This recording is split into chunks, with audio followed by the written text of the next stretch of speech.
Now, this week is the National Cancer Survival Week, and we told you earlier, like Ayo had said, we'll be having a guest with us in the studio who will be our Woman Wednesday for the week because she has gone through this, she's survived it, and she's come out stronger. She's a superwoman, she's an OAP, she's a TV presenter, she's a mediapreneur, like we like to say. Ladies and gentlemen, I present to you the lovely person that is Adenike Oyetunde. I like what you do to your hair. Today I'm seeing your hair, it's red. Tomorrow it's brown. Now we're going dreads, I think. Your hair has an identity of its own. Let me just... Yeah, that's what someone was saying. Because actually I'm thinking of cutting it off. And someone was going, I think you should just continue to. But I doubt I can keep up. I'm tired. Some days I wake up, I just want the entire thing all out. I don't want to grow my hair, by the way. Not in the nearest. I'm done. I remember when you cut this hair, I was like, really? You really cut your hair. I thought it was a joke, but it looks absolutely amazing. I've had this low cut for over a year, and they're still not growing. But it's not showing. It looks nice. Girl, once you start to put relaxer there, that's the chop up. Well, thing is about hair. Even though your hair is your brand is almost incomplete without your hair. You know, we need to get a brand, something for you to market. I think I'm just going to leave the hair that way. But we want to talk about you, Adenike. You know, your story. You told your story. To talk about me. I know, right? You told your story a number of times, but it would be great to hear again. This week, how very quickly, who is Adenike? How did it all happen? Who is Adenike? Yes. How did I happen? I happened because Bukola and Adelani brought me to earth. Who is Adenike? I'm on a very interesting journey. I'm a young lady or young woman who is daily recovering who she is. And I'm on a journey where I'm very optimistic that my voice is a tool. And I'm trying as much as possible with all the platforms that I get to ensure that I put out word about certain things. So some people know me and they know, oh, she's always up about cancer, about disability. Well, these are the things I think I've been identified with, and I need to stop fighting it and just continue there too.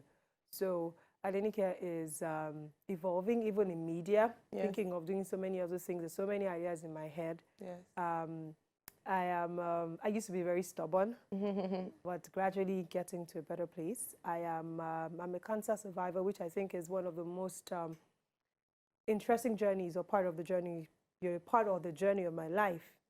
And I think in a nutshell, this is who I am. Okay, you mentioned now that you're a cancer survivor, which we applaud you and we thank God for your life. It's an amazing thing. When you first heard, years ago, when you first heard that you had cancer, how did you react? What was your first reaction? What was the first thing that came to your mind? First thing, you're not talking to me. That's what came to my mind. Like, you absolutely cannot be talking to me. And I remember very well where doctor had gone on and on and on and on and on, and I just said, you're not talking to me. So How old were you? Sorry. 20. I was 20. I was in my second year. 20 years old. So I knew optimistically that it could not be me. Cancer? How? Where? Why? Why cancer? So I came to terms with the reality because it had become glaring that there had been nothing that could have been done to my limb, my leg specifically, and I had to yield to the advice from the doctors, the diagnosis, which was cancer, amputation, and chemotherapy, and therapy, and therapy, and therapy. So basically, it's been 10 amazing years, 10 years, ups and downs, emotions, 10 years where I'm high, 10 years where I'm utterly low. Just last week, I was crying. My friend Ira, I was crying to her, and I just broke down. I broke down not because I lost my limb. There were just so many overwhelming things happening all at the same time, and she was shocked because this is me, who's always high, and I literally just started crying. I just told her, please pray for me. Before she started praying, I just started crying, crying and wailing like a child. So it's been 10 amazing years, 10 years where I know that I'm living my normal life, and I don't know what inspires people. And this is me being very sincere, not even a function of being humble, like we like to say, but I absolutely have no idea what it is that inspires people about me, because I meet people that have amazing stories, and I am also inspired. So I'm thinking to myself, oh wow, so my everyday living is supposed to be an inspiration to someone else. So I think these are just a few, guidelines that I live by in the last 10 years. But it's been good 10 years, interesting, awesome. could have been a lot better. Better. All right. Well, thank you very much, Adenike. Now, you have spoken and given us a history of when your life changed. And when we come back from this break, we're going to be looking at life after the loss of your limb and how you became such a huge inspiration to not just young people, but even older people, and you helping people in your situation to live a better life. It is still Hello Nigeria. Ayo and Olive speaking with the Woman Wednesday for today, Adenike Oyetunde. We'll be right back.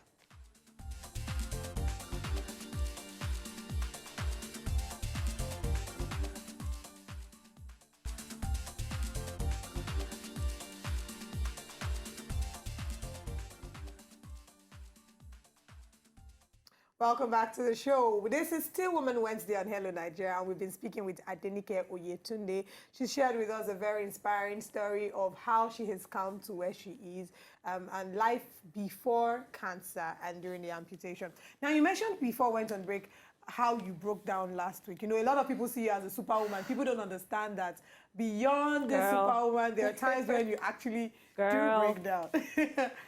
How do you deal with this? Because I'm sure that's not the only time. We all have times we break down. There have been, how do you deal with your emotional, your down times? The high times are okay, but the down times, how have you gone by?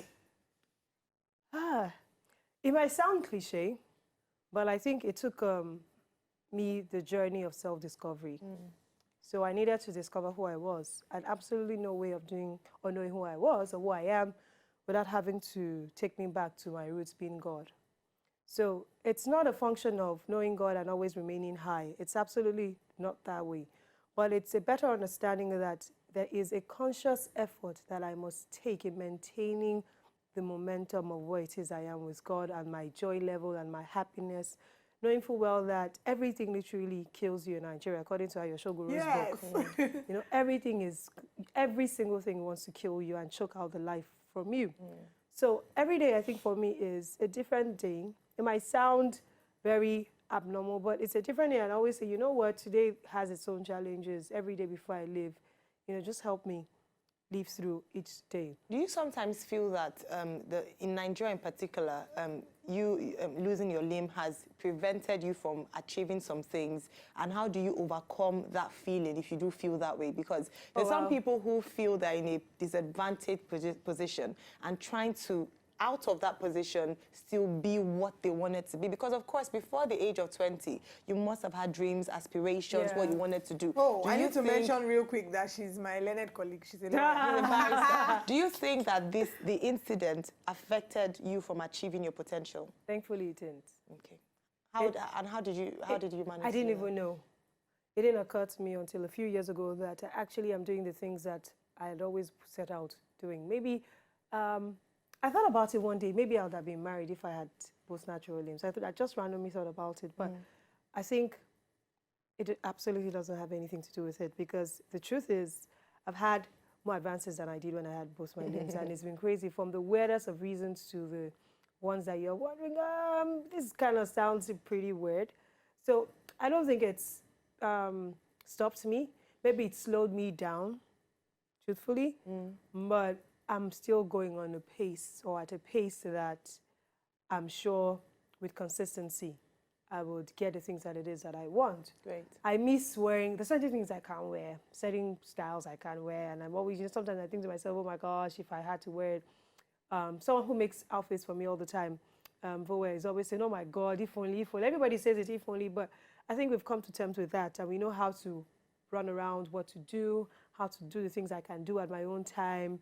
I never learned to swim, so I'm unashamedly trying to learn to swim now. Right. I haven't started though. I just put out the word, and I just no, if it's good, at least we're going to hold you accountable very soon. I just put out the word because my 7-year-old amputee every day. Yeah, yes. You know, Beulah swims like, she just started learning in January. She swims like there's no tomorrow now. So I'm hoping sometime in a few months that I'll follow through with that. And that's the only thing I think I want to do right now in terms of my disability. There's so much, you know, I heard that the Lagos State government has a disability fund, which I'm absolutely not excited about. Why are you not excited about it? Many long stories. I'm absolutely not excited about it because I don't think it's... Was there any consultation done before that fund was established? Wasn't done. Okay. Now, you made reference to Beulah of the Radio Foundation, a 7-year-old girl as well, who is an amputee, and she's dealing pretty well with it. She's an amazing kid, I must say. She's now in ballet, she's in karate, she does everything. She just thinks that the average child may not This be is the willing life. to This do. is the life she's known. Last week we had lunch, myself, her mom, dad, and her sibling, and she was literally running. She was literally running around with her younger brother. That I was looking at. Wow. Wow. Yeah. Okay, so you've mentioned this. Now, the truth is there are several other people who have, or who are just finding out that they have cancer and they need to have their limbs cut off. The thing is, how well has Nigeria received this? How well prepared are we for this? The last time we had a representative of the Radio Foundation, she said that to get one prosthesis is super expensive. Yo, with $1 now? Wow. Imagine. Yeah, I can imagine. So do you think our government has done enough with regards to that? Do you think they are doing enough? Do you think we have enough of the word out there? The Lagos State government, you know, when you see things that should work ordinarily and people start to applaud them, I don't applaud them for these things because I think that these are the things you should ordinarily do. I shouldn't be applauding you for your responsibilities. So the Lagos State government has a certain percentile of their employees, qualified persons that they have set out to employing into the Lagos State civil service, and people living with disability. And I think some other state in the north, I can't remember right now, the other states in the north that also followed suit. Yes. Now, with the government's doing enough, evidently they're not doing enough. Let's start with Lagos State. There was sometime in 2014 when the former governor, Fashola, had said that by 2016, buildings, accessibility, as we speak, it's just in writing. Practicability is absolutely where we always have a problem. And nothing still has been done. I go to places to literally look for trouble. Sir, you don't have a ramp. I was going to ask you that question. You don't have a braille on the elevator. How am I supposed to get around? One actually told me it's in the car park if you go. And I looked and said, there's no signage saying this way. Absolutely. So I shouldn't be burdened with the responsibility of having to look, where is it, do I know? It's absolutely not that way. So there's so much the government can do. There's so many people with this, and physical disability is just one arm. They're mental disability, for goodness sake. We don't do these things. We don't talk about these things. And the sooner we start to understand that visual disability, I have a 2-year-old friend, Didi, was born without her eyes. I was, you know, putting it, I simply put, you know. But abroad, the elevators have braille. The signage on the walls have braille. So you're living a life of independence. You don't have to live off of people. We find out that eventually people that are visually impaired get a way around it. But from the get-go, it's so much. It can be very difficult. Exactly. So you have cancer, they've told you have been diagnosed with cancer. Please let them cut off the limb and you would have a life. Hopefully, it's still contained to that particular space. With chemotherapy, hopefully, you know, we'll just keep it there. You'd have a life. Is it easy? Absolutely not. I will not lie to you. It's absolutely not easy. I took public bus in January because I had not done so in a while. And, my gosh. So I'm asking myself, it's just not right. I was totally frustrated. There I was, and my uncle had been saying, you need to relocate, you need to relocate. I'm like, I will not relocate because I don't have these things. The reality is, if every single one of us continues to relocate, who's going to fight for us? Very true. A former governor just found out has a son on a wheelchair. Guess what? In the 8 years he was governor for, we absolutely did not know about it. So you'd have thought that with a personal experience, things would have been easier. You'd have championed the cause. They did absolutely nothing. Wow. Now, the truth is that we have to applaud you, Adenike, because in your own right, you have been an advocate. You have supported foundations already on ground. And just last week, you were honored by the Sugar Foundation for the work and contributions to people who were living with disability or had lost a limb. So big congratulations from us here. Yes. And of course, we celebrate you as our Woman Wednesday. You have done fantastic work. And I think it would be great for people to follow you on social media, because we cannot contain the conversation in just one episode. But if they wanted to follow you on Instagram, Twitter, how can they follow you? I don't accept Facebook requests for people I don't know one-on-one. That's so fine. Facebook is out.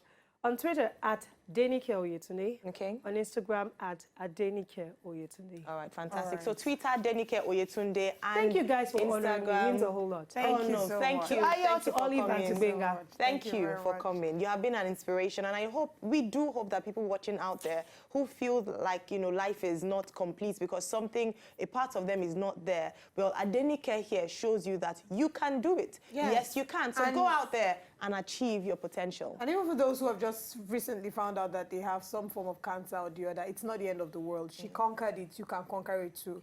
And on days like this, we remember fallen heroes, people like Deborah. Her death was very painful. A lot of us cried at the thought that she had died. And for everyone who has lost a loved one to cancer, we remember you today. And here's hoping that someday the fight against cancer will be total and complete. Thank you very much. Thank you, guys. All right, we'll be going on a quick break. The show still continues. It's still Hello Nigeria here on Wazobia Max, and we'll be right back.